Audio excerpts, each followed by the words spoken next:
Hello teachers. I gave you 1.3 more problem solving strategies last time in class. I just wanted to kind of talk about a few of the problems that were on there so that I can kind of help you get through that section. We're going to continue with homework as scheduled and quiz as scheduled. But without any further wait, let's go ahead and jump into some of the problems in the lecture here. We've been talking about just different methods of solving and if you look at Polya's second principle, uh, and under that it has some bullets. It says you can use algebra, guess and check, orderly list, or a table. Think of a problem as a partially solved, list possibilities, write an equivalent problem, but maybe a smaller problem that's maybe more easily digestible. Consider special cases, use direct reasoning, solve an equation, find patterns, draw a picture, think of a similar problem, solve a simpler problem. Very, very good test taking strategy. Use a model, work backwards, or use a formula. But most of all, just be ingenious. Remember, we're trying to teach problem solving. So there's not just one method, there is several methods, and we want to show students that as well. So the first is fairly self-explainable. Find a pattern. Your numbers there are going to be 1, 4, 7, 10, and 13. So here I think for most of us, we could probably take a second, look at it. And I would encourage you, kind of like in class, I tell you to try a problem. If you do it before I do it, you're going to get more out of it. So I would pause the video, try it out, see if you can find the next 3 in the pattern. It says fill in the blanks, but I realize the blanks aren't there. Here you go. There's the blanks. Okay, so one way you might start showing students is to see that there are differences here. And then I think we can see clearly that the difference is going to be 3. So it's not too hard to get them to see a common difference here.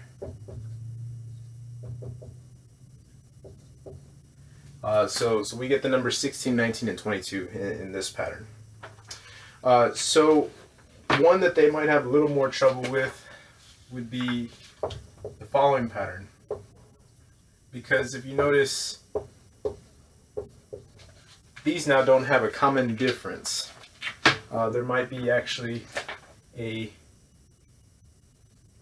this one would be +1. And of course, see if you can figure it out yourself. Pause the video.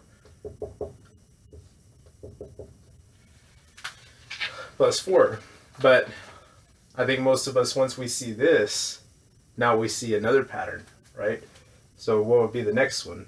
Well, the next one, at this point, most students might see, okay, maybe you would add 5 here. And that'll give you 34. Add 6, that'll give you 40.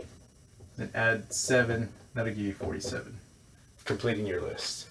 Okay.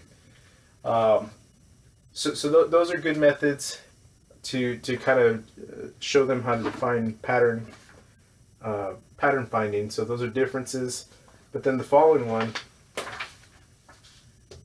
1, 4, 9, 16, 25. You might kind of try a similar thing. So try that one out. See what you get. Okay, so here I would get a +3, and then get a +5, +7, okay, and then +9. So maybe you can see that now. What are you adding by? What would be the next thing to add by? Well, if this was +3, went to 5, 5 to 7, 7 to 9, then it's probably we're going to want to add by 11, and then after that by 13, and then after that by 15. So 25 plus 11 is 36. 36 plus 13 is 39. 39 plus 15, that's going to give me 54. So this would be the pattern that we would see here. Now here's another note that people don't see often, and I might use just the top one here. Patterns like these, we actually see,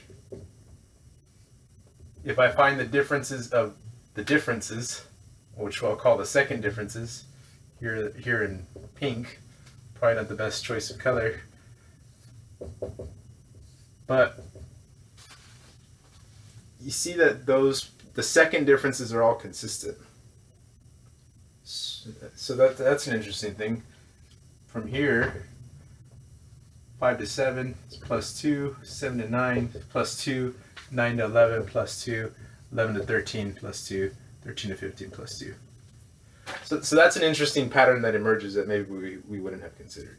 Okay, so that's a method that we can use to kind of solve these.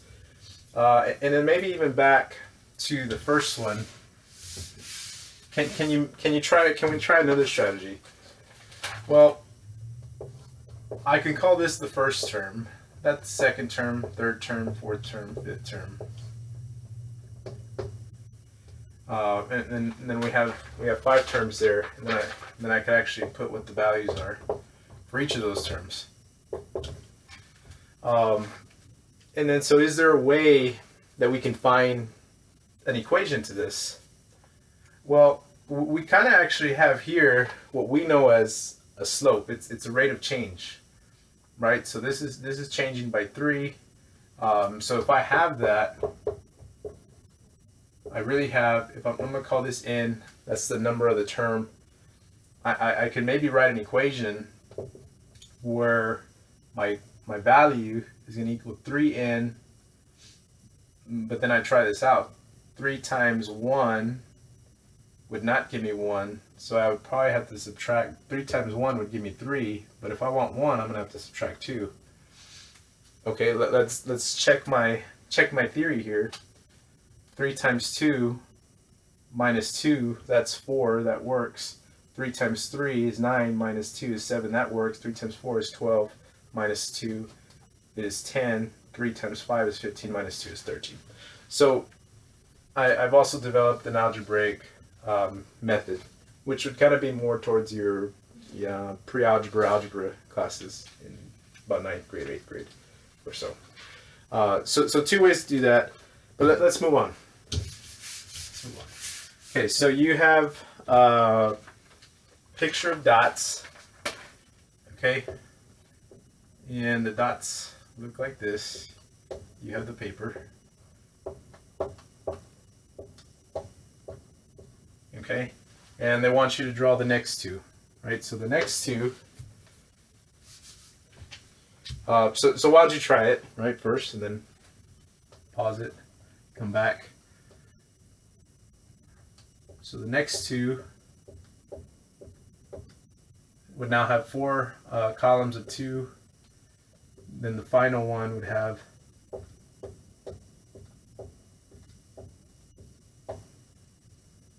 5 columns of 2. So we completed that task, and then now they're asking, and it's kind of reversed, that the picture should have been an A. How many dots are in each figure? Okay, that's not too bad. Can do that, and maybe I'll even jump ahead and I'll make a table. This is the first one, second figure, third figure, fourth figure, fifth figure, sixth figure. That's my n, right? I'll make a table this way. In the nth term, there's 1 dot, so these are dots. We can call it something else, but there's 3 dots. This one's 5 dots. That's 7 dots. Okay, that's 9 dots, and that's 11 dots. So you see from here, if a question asks, which it will ask, it says, what's the 100th number? You probably don't want to draw this 100 times, right? So making a table makes this a little bit more clear of what occurs, and it's consistent with what's going on here. Every time we're adding 2, right? So the difference is plus 2, plus 2, plus 2. So that's what we call the first difference. And if the first difference is consistent, same number, we know it's going to be some type of linear equation. So I know it has something to do with, that's my slope, it's 2n, okay? And if I try it with the first one, 2 times 1, that's 2, but I need to get to 1, so I'm going to have to subtract 1. Then I just check it, right, just to make sure. 2 times 2 is 4, minus 1 is 3, that works. 2 times 3 is 6, minus 1 is 5, that works. 2 times 4 is 8, minus 1 is 7, 2 times 5 is 10, minus 1 is 9, and so on. So this works.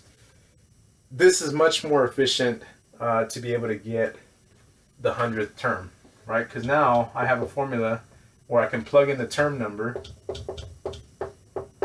and I'll get the value of the 100th term, which in this case would be 199. Now, how else might you do it? You might say, okay, if 6 is 11, it's going by 2's. How many terms do I need to get to 100? Okay, let's maybe try a smaller problem. Okay, one of our strategies, try a smaller problem. So let's get to 10, right? So 10 I know, and I'm gonna write small here. That'd be 7, 8, 9, 10. So it'd be 13, 15, 17, 19. I know that's the answer. Okay? So for 10, I know I'm going to get 19. Let's just pretend we didn't do it this way. We don't know. We can't plug it in. Okay? So from 6 to 10, how many new additional numbers do I have there? Well, I have 7, 8, 9, 10, right? So that's going to be 4 additional numbers. So I'm gonna multiply 4 times 2. Okay, that'll give me 8. And so I'm gonna add that to the 11 here, 11 plus 8, because that's how many that it should have changed by. Okay. So equivalently, I solved it for 10. Now I can kind of think about 100, right? So how did I get 4? 10 minus 6. That gave me four terms. So I could also do 100 minus 6, which would give me 94 terms. Right? So then if I multiply 94, if I know there's 94 more terms, then 94 times 2, okay, would give me 188. Plus the 11, so that's how much is going to be in addition to the 11 there. So that's 188 plus 11, which would give me 199.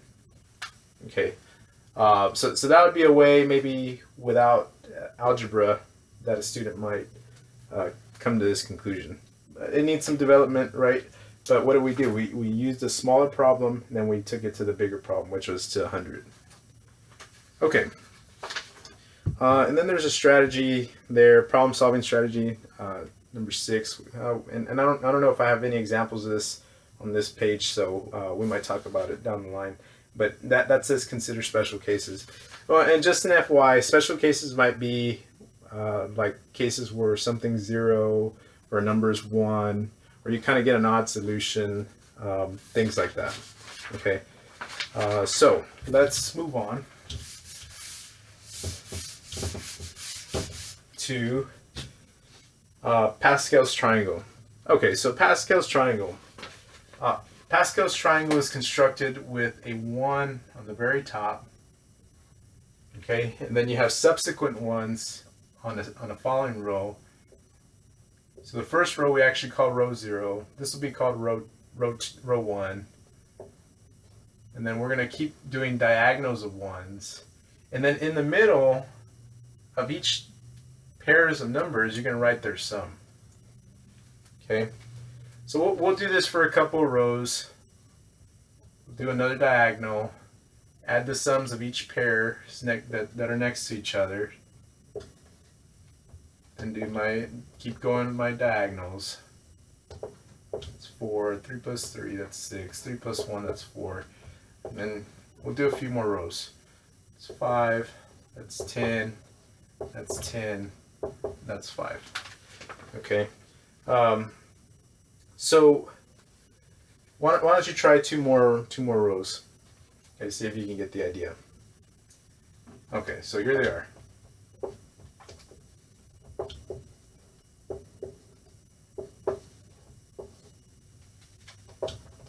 Seven, it's 21, it's 35, 35.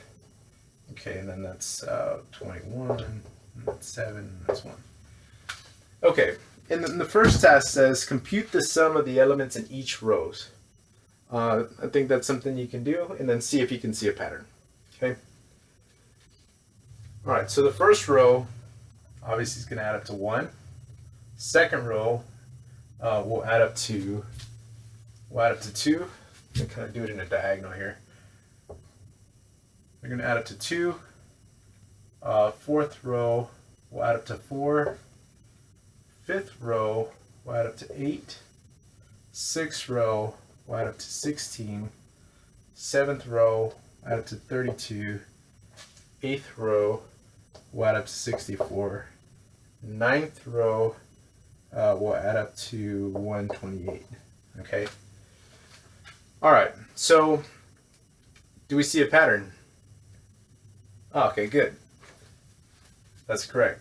And FYI, I wasn't adding. I was using the pattern. I was cheating. Okay, so the pattern here is it's powers of 2, right? So that would be the pattern for the sums of the rows, and that's just one of the patterns. There's a lot of other patterns, like you might see here in Pascal's triangle. You have on the diagonals; those are what we call the counting numbers. Or in other words, you just add 1. In here, let me erase these sums. So, because I think we completely answered that question. The general rule for the sum is going to be y equals to 2n. Excuse me. And so this other pattern here, you have these numbers, right? The second diagonal. And we'll be talking more about Pascal's triangle. I'm just going to show you one more because it's kind of relevant to what we did earlier. So if I have a point, then I draw a triangle, then I draw another triangle,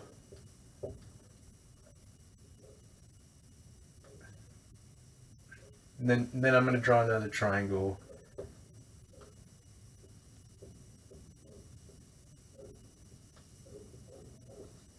Okay, and so on. I kind of draw the previous triangle and then add one more row to it. Okay. So you'll notice that's 1 dot, 3 dots, 6 dots, 10 dots, and then 15 dots, which is exactly those numbers. So these are called triangular numbers.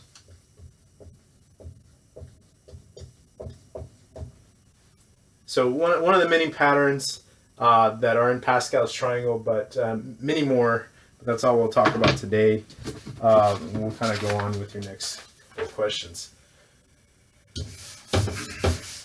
So the next question says, a rectangle has an area of 120 centimeters. Its length and width are whole numbers. So one thing I think most of us would probably think of doing is make a list, right? And I've showed you tables. We could do a table, but let's kind of go back to something we did earlier, which was coordinates. You could think of these as coordinates, right? X could be length, Y can be width. Another one would be 2 and 60. And do notice the problem puts the restriction that it's whole numbers. So we got to make sure we only put whole numbers. 40, 4 times 30, 5 times 24, 6 times 20, 7, no, 8, let's see, 60, nope, 9, nope, 10, and then 11 no, and then yeah. So we got that. That gives us the list. So we've exhausted the list. These are the possibilities because it asks us to do this, and then which possible gives the smallest perimeter. Okay, so we're looking for the smallest perimeter. We could just kind of start working it out because I know the formula for perimeter is 2 width plus 2 length equals perimeter.